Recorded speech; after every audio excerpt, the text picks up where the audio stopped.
పూరితమైనటువంటి ద్వేషాన్ని ఈ ప్రభుత్వం పెంచుకుందనేది మాకు అనిపిస్తా ఉన్నది. ఆ రకమైనటువంటి ఆలోచన విధానంతో లంబాడీలకు ఏదో రకంగా నష్టాన్ని ఇవ్వాలని, లంబాడీలకు ఇబ్బంది పెట్టాలని, మంత్రివర్గ విస్తరణలో కూడా లంబాడీలకు మంత్రి పదవి రాకుండా అడ్డుపట్టినటువంటి పరిస్థితిని కూడా ఈ సందర్భంగా గుర్తు చేస్తున్నాం. ఒకవైపు రాజకీయంగా సమాధి చేసే ప్రయత్నం చేస్తున్నారు, ఇంకోవైపు లంబాడీలను అంతో ఇంతో ఆ రిజర్వేషన్ ఫలాల మీద చిన్న చిన్న ఉద్యోగాలు, చదువులు, ఏదైనా సంక్షేమ ఫలాలు అందుతున్నటువంటి లంబాడీల మీద ఒక కుట్రపూరితంగా, ద్వేషపూరితంగా వ్యవహరించి వాళ్ళ నాయకులతోటి సుప్రీంకోర్టులో కేసు పెట్టించారనేది మా ప్రధాన ఆరోపణ. అది కాకపోతే తక్షణమే రేవంత్ రెడ్డి గారు స్పందించాలి.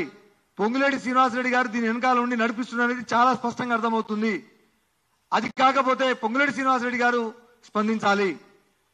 ఎందుకు ఈ రకమైనటువంటి వాతావరణాన్ని తీసుకొస్తున్నారు? తరమవుతుందా? మీ తాత తరం కూడా కాదు లంబాడీలను ఎస్టీ జాబితానికి తొలగించడానికి. మేము లంబాడీలో ఎస్టీలో కలిసింది అక్రమం కాదు, సక్రమమే. ఈ విషయం మీ ప్రభుత్వ పాలకులకు తెలుసు, మీ ప్రభుత్వం ఉన్న అధికారులకు తెలుసు, న్యాయ నిపుణులకు తెలుసు. అయినా కావాలని ఈ రకమైనటువంటి వాతావరణం తెస్తున్నారంటేనే లంబాడీలను ఏదో రకంగా బెదిరించి బ్లాక్మెయిల్ చేసైనా బానిసలుగా లొంగ తీసుకోవాలని కుట్ర చేస్తున్నారనేది మాకు చాలా క్లియర్గా అర్థమవుతున్నది.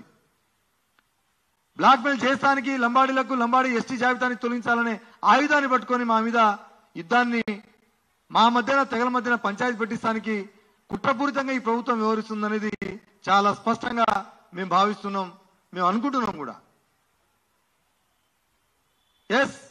ఇప్పటి వరకు తెలంగాణ సమాజంలో లంబాడీల జనాభా, లంబాడీలు లేని ఎమ్మెల్యేలు, లంబాడీలు ఓట్లు లేకపోతే గెలవని ఎమ్మెల్యేలు ఎవరైనా ఉన్నారా? ఈ సమాజానికి మా సామాజిక వర్గానికి రావాల్సిన పద్ధతుల్లో మంత్రిగా అవకాశం ఇవ్వకపోతుంది, నామినేట్ పదవులలో అవకాశం ఇవ్వకపోతుంది, తండాల్లో తట్టడి మట్టి పోసినప్పుడు పాపం లేదు. అదేదో ఎన్నికల మేనిఫెస్టో చివరిలో డిక్లరేషన్ అమలు చేయబోయేటివి, మా చదువుకున్న పిల్లగాళ్లకు ఉద్యోగాలు ఇవ్వబోయేటివి,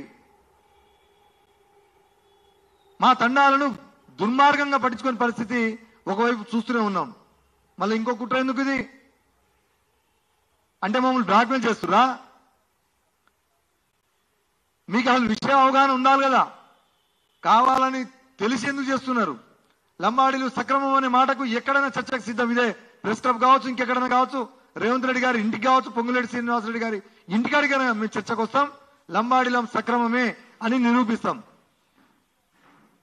మీకు కూడా ఒక విషయాన్ని చెప్పదలుచుకున్నా, మేము చాలా అవమానంతో బతుకుతున్నాం మా లంబాడీ సమాజం. ఏంది అవమానం? ఊకేదో మంది సొమ్ము మీదో తింటున్నట్టు, మాకేదో మేము ఉత్త పుణ్యానికే అడ్డగోలుగా మేము వాళ్ళు లాక్కుంటున్నట్టు ఒక అనవసరమైనటువంటి ఒక వ్యత్యాసాన్ని సృష్టించి మా మధ్యన మమ్మల్ని చూస్తేనే దొంగల్లాగా, లంబాడీలు దోచుకు తినేటోళ్ళలాగా ఈ సమాజంలో గౌరవించబడినట్టుగా మిగతా సమాజంలో ఉన్నటువంటి మిగతా వర్గాల అందరూ చూసే పద్ధతుల్లో మా మీద విషయం ఎందుకు కక్కుతున్నారు? లంబాడీలు ఏరియా రిమూవల్ రిస్ట్రిక్షన్ యాక్ట్